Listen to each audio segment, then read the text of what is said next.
These units are made in America by Unitary Products Group, which is a part of Johnson Controls, and they are available in the USA and Canada through factory-authorized dealers.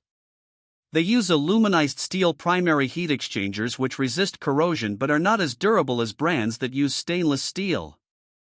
The units use hot surface ignition, which is quieter and more reliable than brands that use spark ignition, as well as ECM motor technology, which is quieter, more durable, and more energy efficient than brands that use PSC motors. The brand is backed by a pretty good warranty, but it does not include total furnace replacement in case of heat exchanger failure. The Z9ES models are basic 95% AFUE efficient gas furnaces with a fixed speed blower motor, while the Z9ET is a premium 2-stage furnace with a 2-speed inducer and a fixed speed blower motor.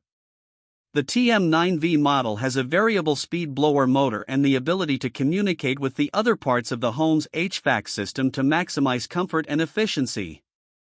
The TP9C units are ultimate modulating furnaces that adjust the gas flow to the furnace in 1% increments to precisely match the heating requirements of the home.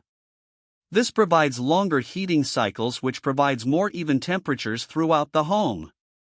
All of the furnaces are multi-position, which allows the same unit to be installed in different positions, which allows the dealers to hold less inventory, which can reduce the cost to the consumer. For reviews of all of the brands and a head-to-head comparison tool, check out HvacRepairGuy.com and shop for all of your HVAC needs in our Amazon store.